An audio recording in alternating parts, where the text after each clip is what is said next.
entertained? Are you not entertained?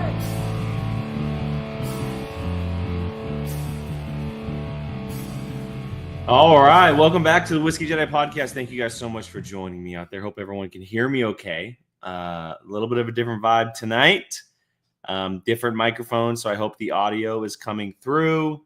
Please let me know if it's not, because I'm going to look like a moron if it isn't.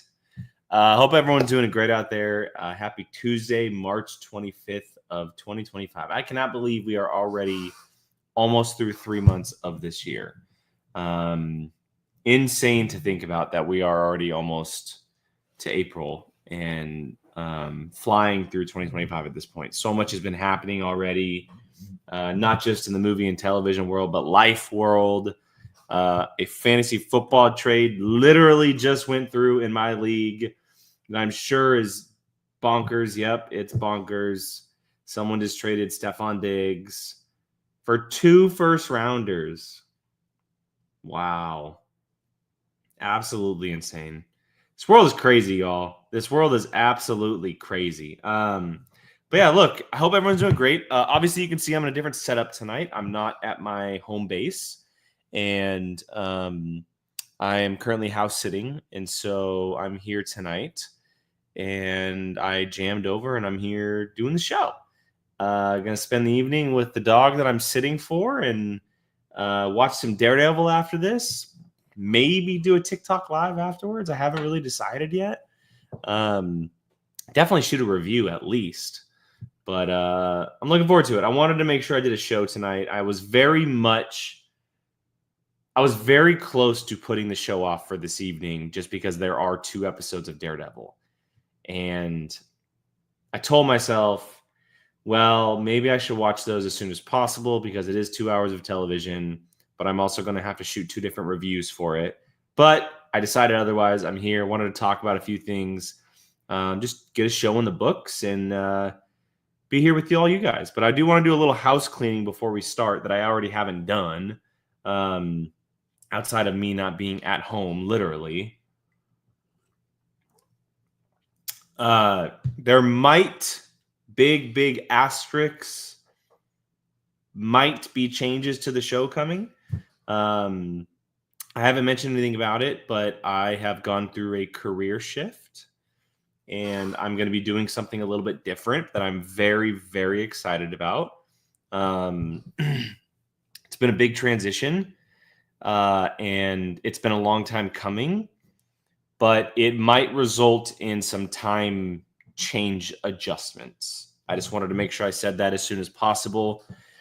I'm still looking to do the show weekly. My goal at this moment in time is to do it 6 o'clock on Tuesdays, but things might shift a little bit once I get into the groove of my new schedule with my new team and everything. So the show's not going to go anywhere. I promise you that. It might just look a little different, at least for the start, because I have to go through a pretty intense training to begin the role. And that might result in some changes here and there, maybe just like a time change, but who knows? I still don't know what it's going to look like. I'm a few weeks out, and so once I know that, I will obviously update you guys. But I wanted to make sure I did that before it happened, So I'm really looking forward to it. I think it's going to be a great place for me. I'm really excited about the company. I just needed something different, and I needed something that is a little bit more comfortable and reliable for my family, which is the ultimate goal. So because I have not been able to make it in YouTube and TikTok just yet as a full-time job, which I'm crossing my fingers does happen. Maybe one day. I've been doing it long enough, so who knows? But at this moment, I'm making a career shift, and I'm looking forward to it. So I wanted to make sure I got that out of the way.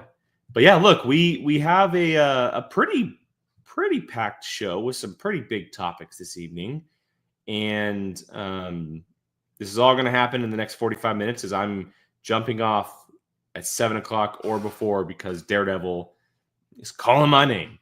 And I apologize if you guys hear a squeak. The chair that I'm in needs some WD-40.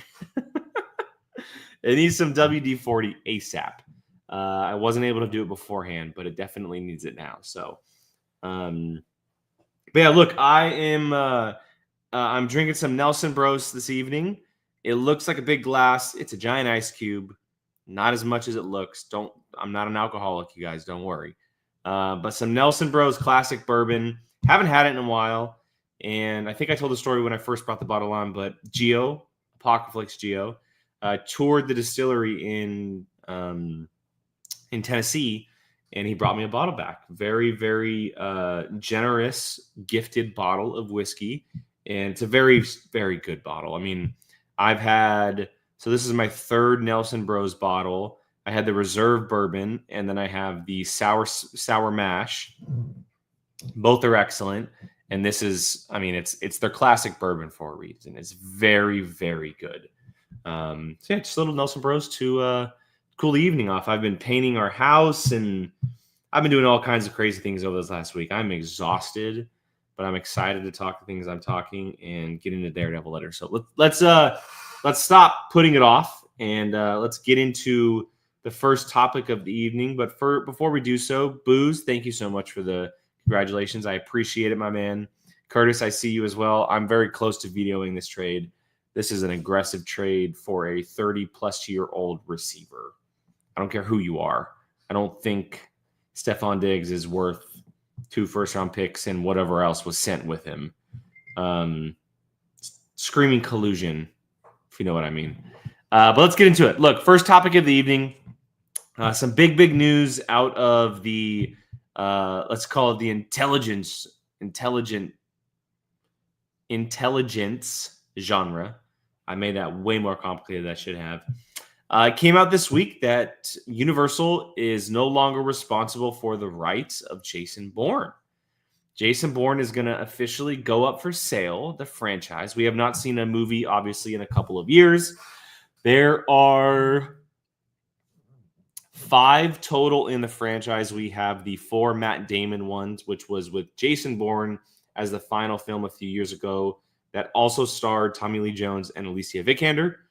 And then we have the Jeremy Renner spinoff that happened before that, the Bourne Legacy, which also had Oscar Isaac and Rachel Weisz in it, among many other names, obviously. But we haven't had a Jason Bourne movie in a while, and Universal no longer owns the rights. And the news also came with that the idea to sell it and to get rid of the property is also that whoever overtakes this will be continuing the franchise in some capacity. We weren't told how. It's obviously in very early stages, but whichever studio ends up winning the bid for the Bourne franchise will be remaking it, rebooting it, continuing the franchise, whether it includes Matt Damon or not. And that's a little bit of a bummer. I'm a little bummed that this franchise could possibly be remade, or even rebooted for that matter. But okay, before we get to my thoughts, on top of all of that, as you can see down here below me, Skydance, Apple, and Netflix are the 3 studios currently who have the lead biddings. They are the ones who are taking meetings and inquiring about the rights to Jason Bourne. John Pierce, hello. Big G, hello. John, I did mention it. I am bringing back the Nelson Bros Classic Bourbon. I had it on the show a while ago. I believe it was close to the beginning of the year. I've been crazy busy at home painting the house, and again, I just haven't had time to get a new bottle. And because I haven't had this one, I'm bringing it back, and I will. I'm definitely gonna look. It's incredibly enjoyable whiskey, and anytime I have it on here, I'm very much looking forward to it. So, yeah, Nelson Bros Classic Bourbon. But yeah, look. So Skydance, Apple, and Netflix are all in the running to win the bid for the Jason Bourne rights, which is so incredibly interesting. And there's multiple reasons why, but the biggest is that these rights are coming from Universal. There is no, and I'll explain this, but there is no major studio in the running for the rights to Jason Bourne. And when I say major, I mean Paramount, Warner Brothers, Walt Disney Company, the classic old school movie studios, Legendary Pictures, like stuff like that. Skydance is a major movie studio, yes, but they are always connected to someone else the majority of the time. Like Skydance, a lot of their properties are produced through Paramount. Skydance owns the rights to things like Mission Impossible and Terminator and a few others. So if I were to pick out of the three, Skydance is the one that I want to win this bid. Not only because of the experience of having some pretty major franchises under their belt, but Apple and Netflix, and I love Apple. You guys know how much I love Apple. I adore Apple and what they create.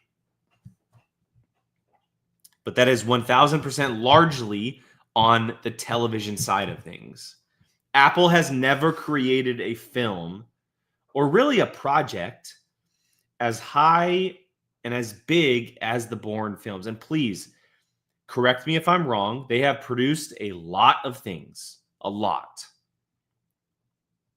So I'm probably forgetting something, but I've seen a lot of Apple films. Things like Palmer, or they did a film a few years ago with Jennifer Lawrence. They did that Finch film with Tom Hanks, but nothing like this big and this big of a property, right? So while they create incredible television, that would make me a little nervous because they've never handled the rights to something like the Bourne franchise. And then when it comes to Netflix, I don't want this anywhere near Netflix. I don't. Netflix has done a lot of good. They've created a lot of good things over the years. They obviously have things like Stranger Things, the Extraction films, and a couple of others that you can probably name off the top of your head. But I do not want them having a film franchise like Bourne. I don't, because a large portion of what they do never hits theaters. Never hits a movie theater. And that's for a lot of their big budget films. The Gray Man, the Russo Brothers films with Ryan Gosling, Chris Evans, Ana de Armas. Right? You have The Old Guard with Charlize Theron. I mentioned the Extraction films with Chris Hemsworth. Those don't hit movie theaters. But they've also done a lot of bad, and they've also screwed up a lot of projects over the years. Most recently, The Electric State, in making it the highest streaming film budget of all time. I don't want them touching Bourne. So if it's out of Skydance and Apple, I want Skydance. I wouldn't hate the idea of Apple because I feel like Matt Damon would probably stay on board as a producer. That would help its cause.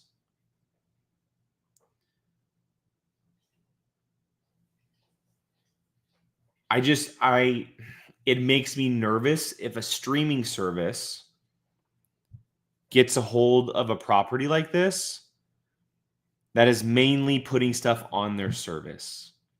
And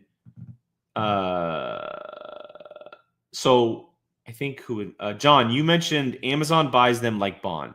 That was a question. I'll bring this up. Amazon buys them like Bond. The reason why I am okay with Amazon buying Bond, which there was news today about who's going to be producing Bond, which makes me extremely nervous. And I didn't have time to put it in the notes. I'm sure I will get to it a little bit later on, but the news coming out about Bond is now making me extremely nervous. But the reason why Amazon is vastly different than a company like Netflix or Apple is because they have been creating for quite a while Amazon Originals, Prime Video Originals, with many of them hitting movie theaters and creating a lot of incredible content. I'm trying to think of some off the top of my head, but I'm going to have to go off of a list here. Let's see, Prime Video Original. I mean, we can go through the list of their television series, but that's just me I was just talking about Apple and their television series. So Prime Video did things like Sound of Metal, The Big Sick, Beautiful Boy, Manchester by the Sea, The Aeronauts, which I actually like. They did Air, the Ben Affleck, Michael Jordan film. I don't think it hit theaters, but they did Tomorrow War with Chris Pratt. They did Master, One Night in Miami. They've done a lot of big movies that have been in the movie theater. Honey Boy was an Amazon or a Prime Video original. So they have a lot of not only theater-worthy films, but they have a lot of award-worthy films under their umbrella. Apple doesn't have that. Netflix obviously doesn't have that. They've had one film, I believe, or a couple of films be nominated. I'm not including Emilia Perez because that was a wonk. Like, let's be honest here. So long story short, like I don't want to dive too much into it, but Jason Bourne is being sold. Universal doesn't have the rights. I am crossing my fingers that those rights end up going to Skydance because of their previous experience with franchises like Mission Impossible, Terminator. But Skydance works with companies like Paramount. And Paramount and Skydance producing Bourne movies, I would 1000% be behind. Now the question becomes, and I know a couple of you have been asking, but like what is the future of this franchise? So it is in my personal opinion that these films should never be remade. You should never be remaking things like Supremacy, Identity, Ultimatum. And Big G, I saw that you mentioned I haven't seen a Bourne movie since Ultimatum. Understand that Legacy actually got a really bad rap, and Legacy was actually a good movie. But because of the Ultimatum trilogy being so perfect in my eyes, it got a really bad rap by a lot of critics. But Legacy is actually not a bad movie. And Jason Bourne isn't a bad movie either. It's just not up to standard of what the original three were like. But it's still a good movie. So to me, they've had 5 good movies to perfect films. I think Ultimatum is one of the greatest action films of all time. Like, no question. It's the best of the 3, in my opinion. And just the action in that film, like Matt Damon, Paul Greengrass, what they were able to capture was amazing. But so the question now becomes is like what they create. In my opinion, I would love to see some sort of TV series focused in on the program that Jason Bourne was involved with. But not Jason Bourne. It doesn't have to be Jason Bourne. Like, I understand he is the best. He is the spotlight of the program. He is the one that stands out. But how many times have we seen a story where there is a program with a star pupil or a number 1 draft pick, and we can tell stories outside of that? You can tell stories in that program that have taken place, which is what kind of what Bourne Legacy was about. It was about the program and other people in that program. Why can't you do that over again?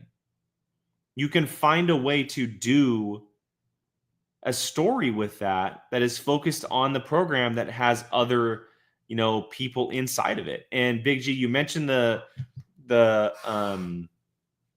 I believe it was a TV series, but I don't. How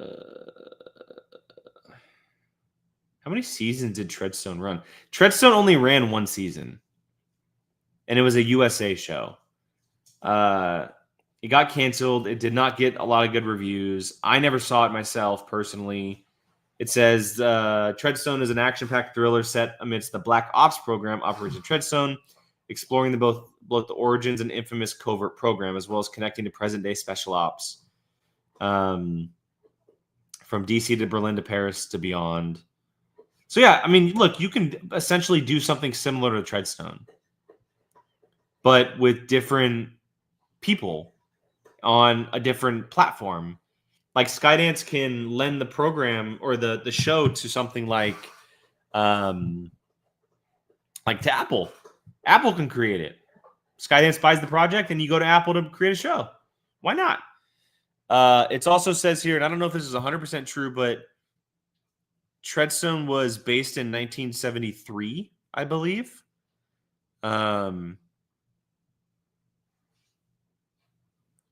So it was kind of like a period piece back in the day. Do something in the present timeline. I don't want to see a remake of Jason Bourne, is what I'm getting at. It's unfortunate because it's called the Bourne franchise. It's about Jason Bourne. You can easily tell something in this universe that is not Jason Bourne. So we'll see. I'm going to be keeping an eye on this because I love this franchise so much. I'm such a fan of it, and I really, really hope that it goes to the company I hope it goes to.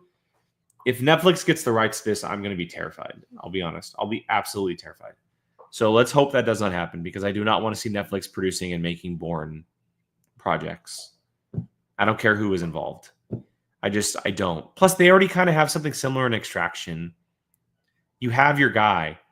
Just pay attention to him. Let Chris Hemsworth do his thing. So, all right, let's go ahead and shift gears here. I got two reviews coming up in a way, but let's start with Black Bag. Staying in the spy world, funny enough. Black Bag is probably the biggest film to come out yet. Actually, I'll take that back. Captain America was the quote-unquote biggest film. Black Bag is no doubt the best that the year has to offer so far. It is a Steven Soderbergh film starring a number of people, but it's led by Cate Blanchett, Michael Fassbender. We also have, let's see. I just want to make sure I get some of their names correct. Pierce Brosnan in it as well. Naomi Harris, Regé-Jean Page, Tom Burke. Tom Burke played the Imperator in Furiosa, who Furiosa was looking up to, the male Imperator in Furiosa. And Marissa Abella, who I thought was phenomenal in this story. But Black Bag here's a little excerpt of it. When his beloved wife, Catherine, is suspected of betraying the nation, intelligent agent George Woodhouse faces the ultimate test, loyalty to his marriage or his country. It's based in London, and again, it's a Soderbergh film. I don't know if I'll spoil anything for this, but I just want you to be cautious. The film starts with a one-take tracking shot. You immediately have me hooked. A one-take tracking shot, which we will discuss a little bit later on in the show, is something that a filmmaker can do, and I will instantly be drooling over.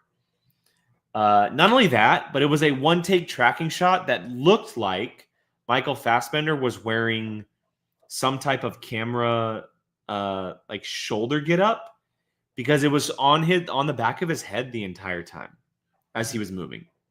It was unbelievable. Like I was really in awe of them starting the film that way. But from that, so obviously the bar is set very high for Black Bag. Not just the way that it started for me, but a lot of people online, a lot of critics, word of mouth is buzzing for this film. It is. I mean, I think it had like a 97% on Rotten Tomatoes. And again, Rotten Tomatoes isn't always the standard, but it's kind of like the base layer of what everyone goes after. Everyone is in love with this film. Everyone. And so obviously you have these expectations of seeing what people are saying about it online, but then you look at the list and you're saying, oh, okay, this is a Soderbergh film. Not only is that Soderbergh, you have Cate Blanchett and Michael Fassbender playing husband and wife.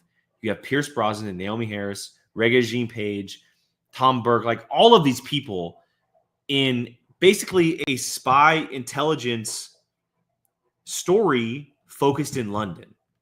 And you guys know how I feel about British intelligence. Like, it's the best of the best. So I'm hooked, lined, and sinkered like 3 different ways at this point. But I gotta say, even with the expectations of the film, it still very much lived up to it. And honestly, in ways surpassed it. Because there were a lot of things that happened and also didn't happen that made me love the film even more.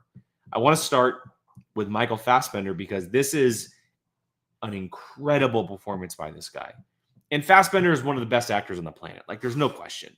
What he does with characters is unbelievable. I mean, like things like Steve Jobs, even his roles in the Alien films, he's phenomenal in.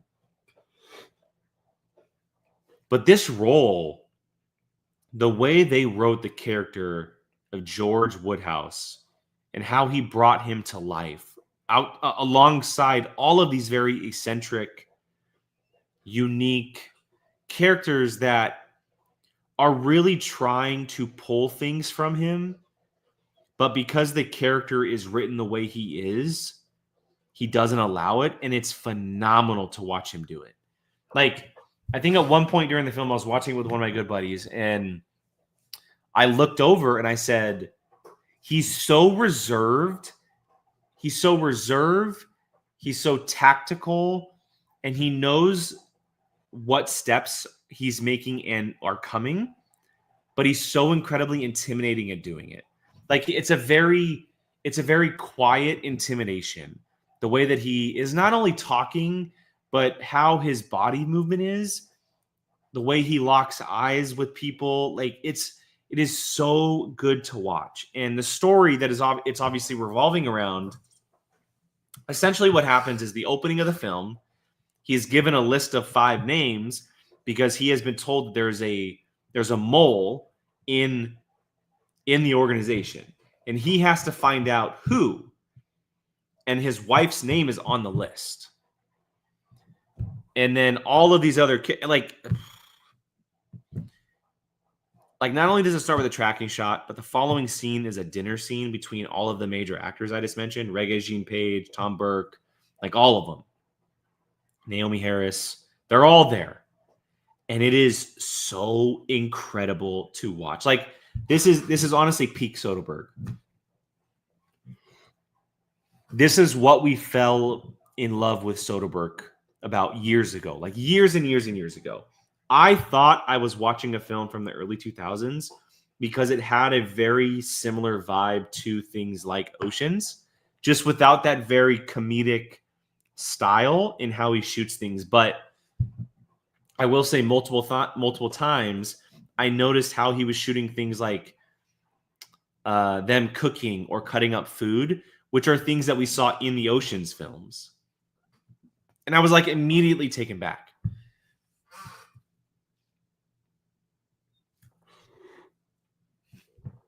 I love the way that it was shot.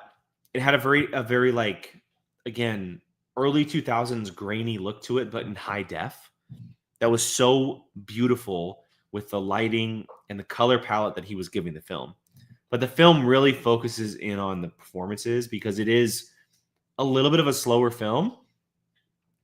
And when I say that, it's not a knock on it whatsoever.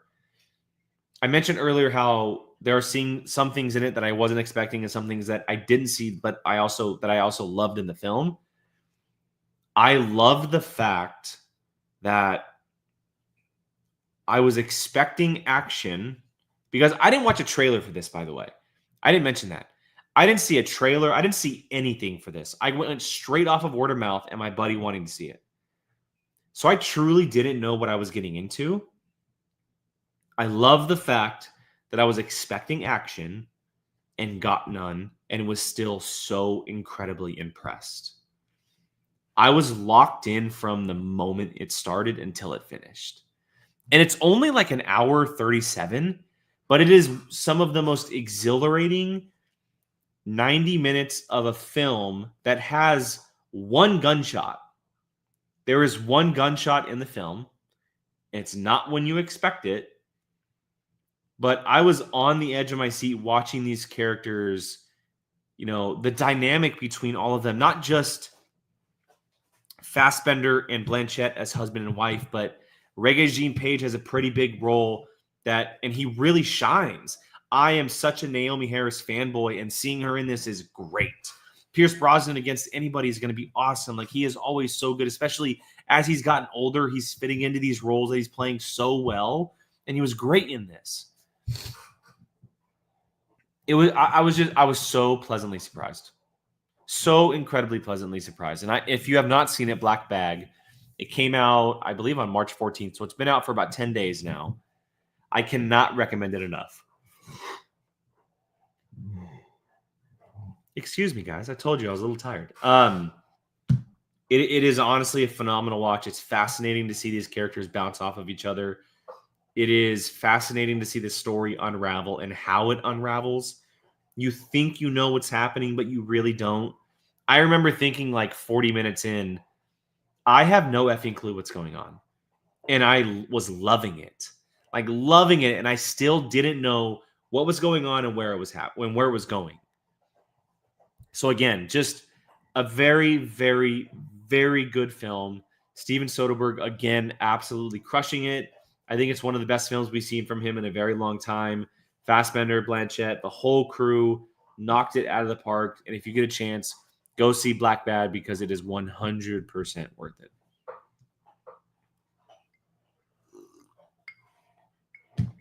All right. Let's go and shift gears and talk about our final topic of the evening here. Severance Season 2. And I apologize if some of you haven't seen it or seen the show. I needed to get my opinions out there just a little bit. And if you guys do have questions, please put them in the chat because I would love to discuss things if you have questions. And if you have never seen the show, this is my recommendation to go watch Severance. I have shouted Apple TV Plus from the mountaintop for I don't know how long, and this is on their podium of shows, no question.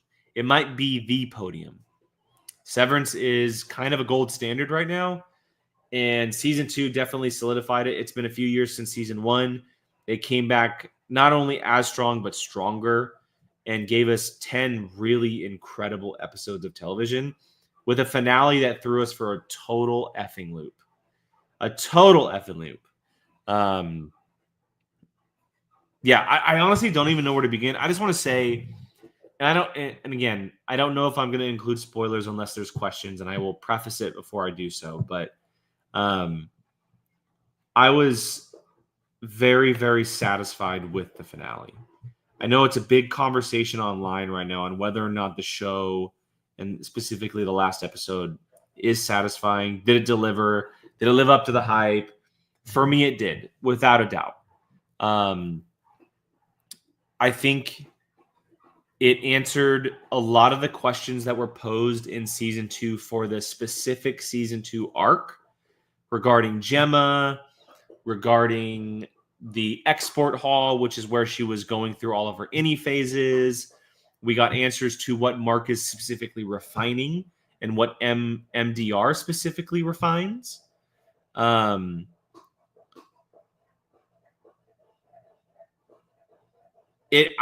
think it told us a lot without really telling us anything about the overall plan of everything in a very beautiful way. I thought it was very well done. I thought it was shot very well. Hank. Sorry, guys. Hank, the dog here is chewing the hell out of a bone. And he is one of those dogs that just won't stop. And it is in my ear right now. Go chew it out there. Go chew it out there. Go. I don't want to lock you out. Go that way. Oh, you're going to chew it in here, aren't you? Okay.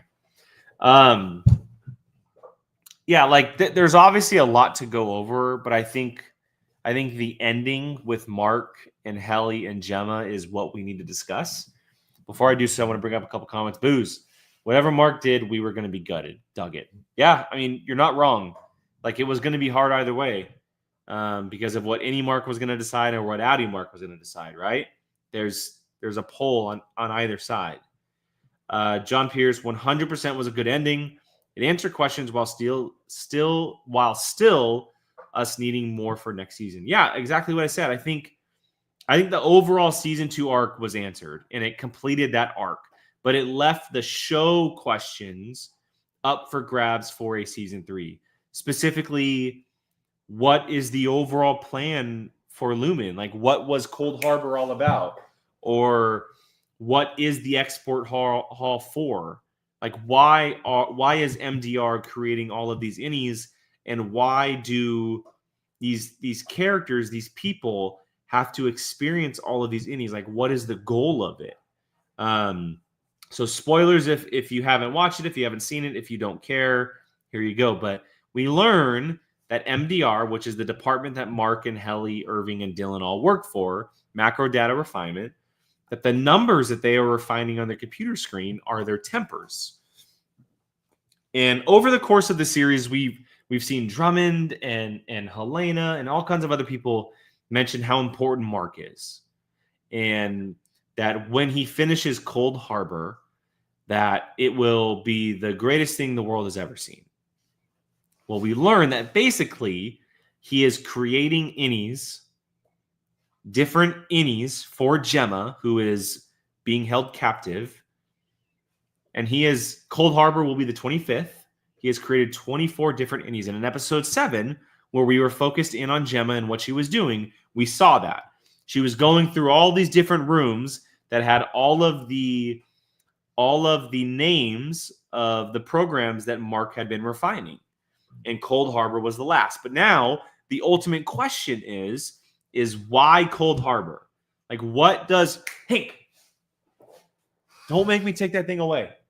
Good Lord. What is Cold Harbor? Why is Cold Harbor what it is? Like, what is the overall, what does it mean? We saw that Gemma, once she entered the Cold Harbor room, she changed into her final innie. And it's the crib for Mark and Gemma's baby that they lost before Gemma's car accident. But obviously she doesn't know it because she's an innie. So we don't know why they're experimenting with innies in these very traumatic events. We saw that in that episode, right? The dentist office, plane turbulence, writing Christmas cards, all of these things people don't want to do. So not only did it shift from things that people don't want to do or experience, it went to something so traumatic that she still didn't recognize it as an innie. It was so personal to her and probably the worst thing she ever experienced, but she still didn't recognize it as an innie. So there's a million theories out there, and I'm not saying I'm 100% solidified on this. But to me, I look at that and I say, this is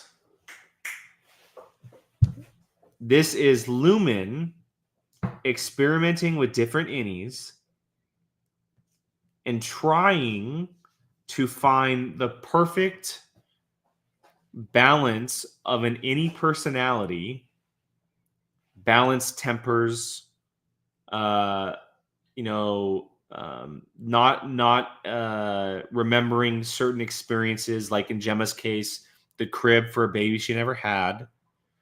This is Lumen trying to perfect the innie. That way, in the future, when people get severed, those severed people, the innies, don't have their own personalities.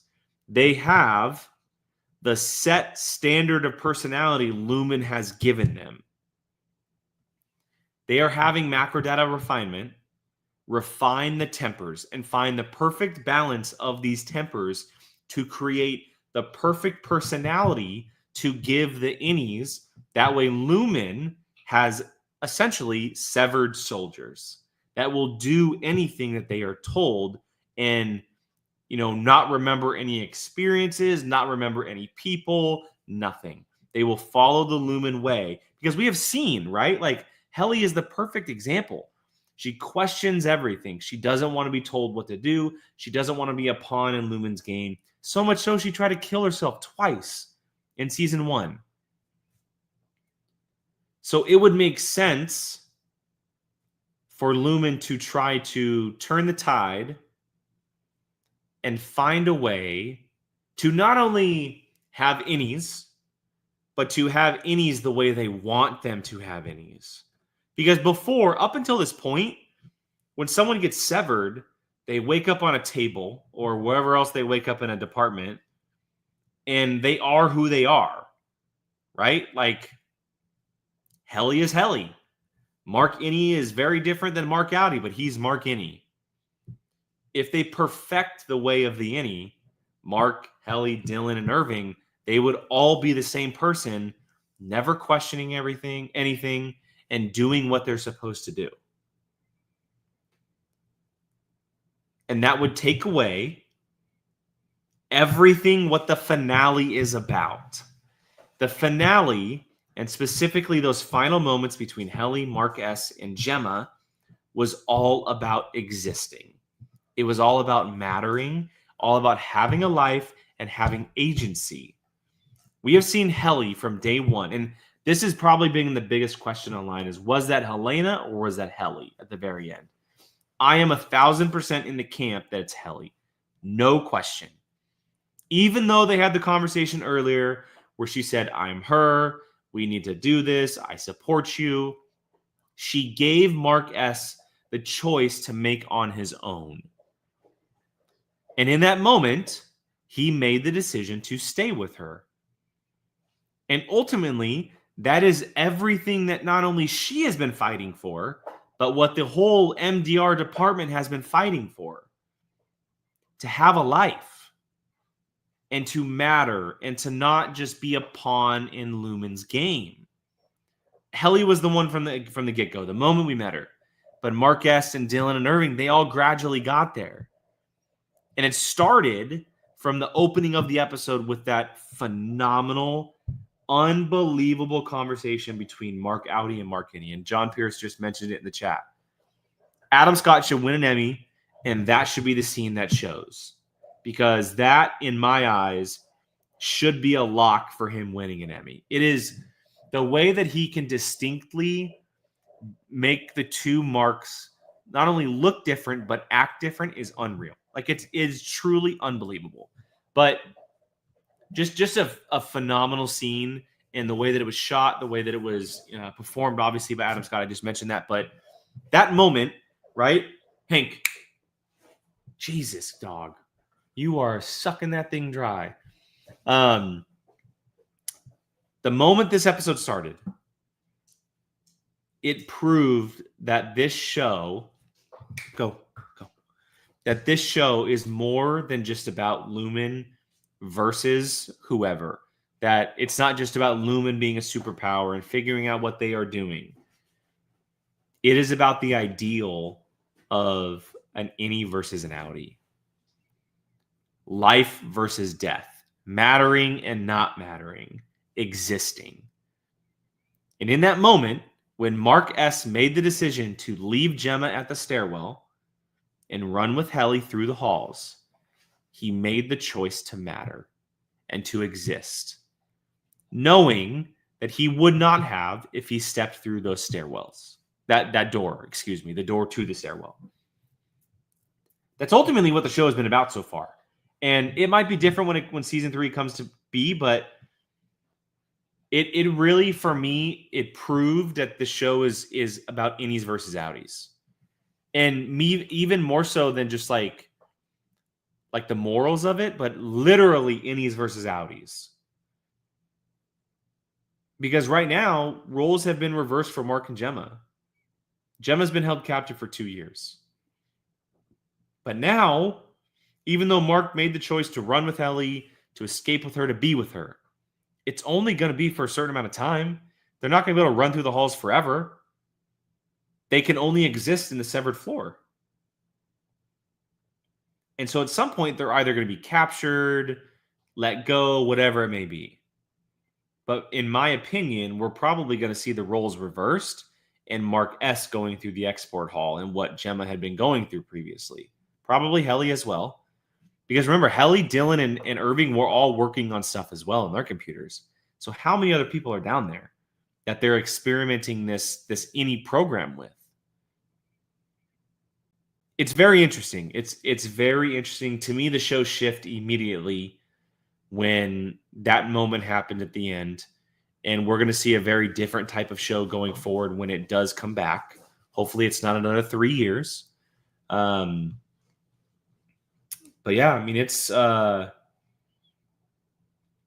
was a very beautiful finale in my eyes. I thought it was phenomenal. I thought it was really, I basically watched the entire thing with my hands over my face, if I'm being honest.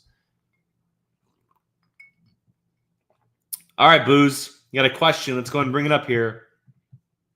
So did Keir succeed or fail in their experiment? Did Miss Casey trusting Mark, going with him down the hallway, show Severance didn't totally work? Is that why James Egan freaked out? I think so. Because again, going back to, let's just call them the severed soldiers. Go. The severed soldiers.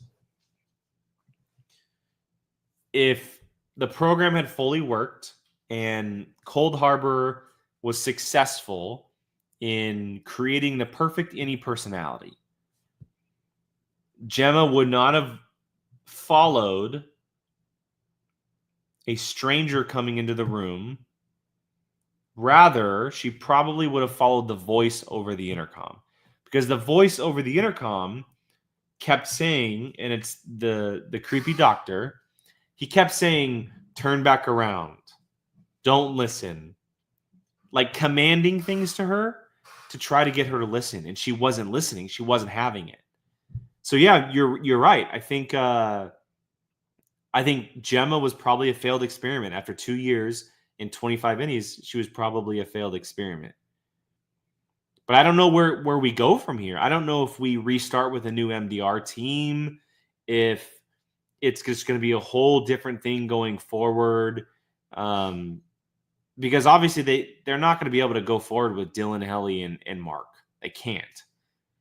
After everything that just happened, not only the stuff between Helly and Mark, but Booze, you mentioned it, the marching band with Dylan and Milchek and all of that stuff as well. They're not going to be able to go forward with them. So we could very well see a brand new macro data refinement team when the season comes back, or when the series comes back, excuse me. It's very interesting. They've left us in a very peculiar, oh my God, very interesting situation. I can't even say the word right now. They've left us in a very interesting situation. Especially just because it was a massive cliffhanger. Like the last thing we saw was Mark and Helly running through the halls. We don't know what happens next. Drummond is dead. Is James Egan going to do something? I doubt it. Dylan has the marching band behind him against Milchek. Miss Huang is gone. Right? Like Gwendolyn Christie's goat farmer is on MDR's side. Like there's not very many people to help Lumen in that situation. Like I'm sure there's going to be some security and stuff, but like where the hell do we go? Because they can't leave the severed floor, otherwise it doesn't work. So yeah, I'm super curious. But as far as just this finale, I really, really enjoyed it. I love the conversation it started online as well. It's been a really fun conversation to have with a lot of people. And yeah, again, if you have not seen Severance, especially season 2, I cannot recommend it enough.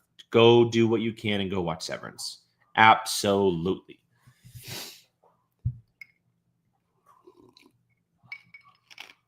All right. One last little bit before we wrap up and head to Daredevil. Let's go ahead and recommend my weekly streaming rec for anybody. A couple comments actually before we get going. Booze. I just hope the show doesn't go all Westworld on us and change too much. Glad Mark stayed. I am with you because Westworld 100% fell flat after season 2.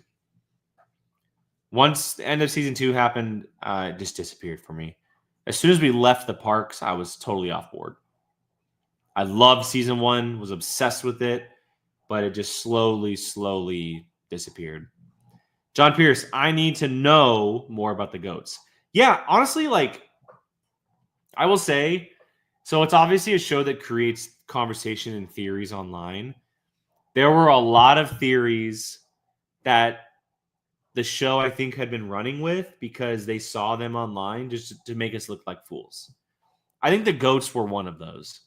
I honestly don't think the goats really mean anything. I really think the goats are probably sacrificial lambs. And another way of thinking about what I was saying about perfecting the innie is when Gwendolyn Christie's character, when she brings the goats, she gets emotional. It's one of her children, right?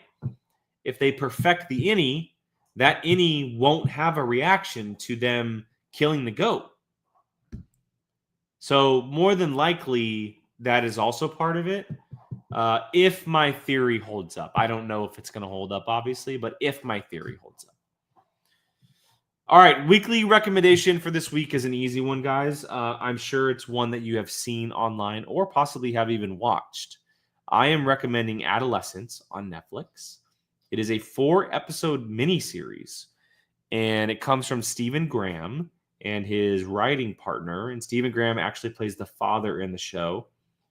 Again, a 4-episode TV series, and it's focused on a 13-year-old boy named Jamie.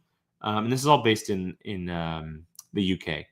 13-year-old boy named Jamie who, right out the gate, the first scene of the story, is arrested for possibly killing his classmate.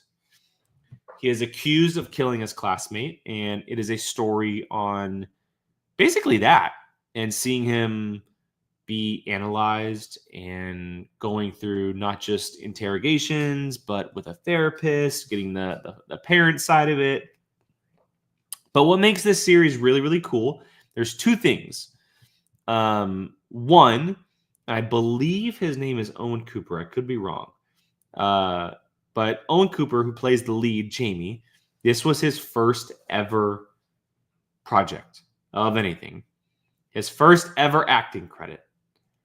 And episode 3 is absolutely incredible. It's by far my favorite of the 4, excuse me. Episode 3 is pretty much a masterpiece of storytelling, like no question. But the second piece of what makes this so interesting is that each episode, which they are an hour long, was shot as a one-shot tracking shot. I mentioned this earlier with Black Bag. If you are doing a one-shot tracking shot, you instantly have me. And the fact that they did it for a full episode of 4 episodes of an hour long tracking shot is unbelievable. It's truly seamless. It's so well done. It's not only a technical marvel, but the storytelling is incredible. And there are some really, really good to perfect performances in this show, specifically Stephen Graham. John mentioned it in the chat. Stephen Graham has some moments in this show, as you can probably imagine, a father coming to terms with what happens to his son. And again, I'm not revealing anything about the story because you don't know what's going to happen. I promise you don't know what's going to happen. But Stephen Graham playing the father, specifically in episode 4, is, yeah, I finished it last night as well, John, and it's fascinating. It truly is. It's also very heartbreaking. Multiple times, if not the entire time, I kept thinking about Bo while this was all happening, and if he was ever accused of something like that, like how would I handle it and what would go through my mind? It's truly a horrifying thing to think about. But yeah, like what a fantastic job. Like this is sometimes where Netflix is at its best. And again, going back to what I said earlier about Black Bag, but British TV is just, it's unmatched. It is unmatched. British television, specifically when they do things like this, is so damn good. And I can do nothing but just, stand up and give an applause to it. But yeah, so my recommendation for the week is Adolescence. If you have not seen it, it's a very quick, easy watch. 4 episodes. It's a mini series, so you won't see a season 2. The story is complete 1 through 4. Phenomenal performances, really, really strong storytelling, and again, a one-shot tracking shot for every single episode. So it's kind of one of those things where you really have to pay attention because everything matters. Especially as they're trying to uncover everything. Like, you want to make sure you're not missing things, and this is definitely something that you don't want to miss. All right, guys. Well, that's going to call it for the evening. I said I want to be off by 7. It's 6:57 on my count, which means I'm going straight to Daredevil. Tomorrow, Daredevil Born Again review live, 5 o'clock Pacific. Myself and Brian. we will have 2 episodes to talk about, obviously. So make sure you're tuning in here on YouTube for that. And then, as you can see here down below, it's in my description. It's all over my socials. Follow me on TikTok. Check out my videos I'm doing on a daily basis. I'm doing all kinds of reviews specifically. There's a lot of reviews going on, but I'm also trying to do everything news that I really enjoy talking about. So if you guys aren't following, I greatly appreciate it. And if I ever come up on your For You page, watch for 5 seconds. At least watch for 5 seconds. Really, really helps, especially with the algorithm. But yeah, hope you guys have a great rest of your evening. Go enjoy Daredevil. Have a great rest of your week. And I will catch you guys next Tuesday. Or I guess I'll catch you guys tomorrow, technically. But as far as the Whiskey Jedi goes, I will catch you guys next Tuesday at 6 o'clock Pacific. Until then, have a great night. And yeah, I'll see you guys later. Bye, guys.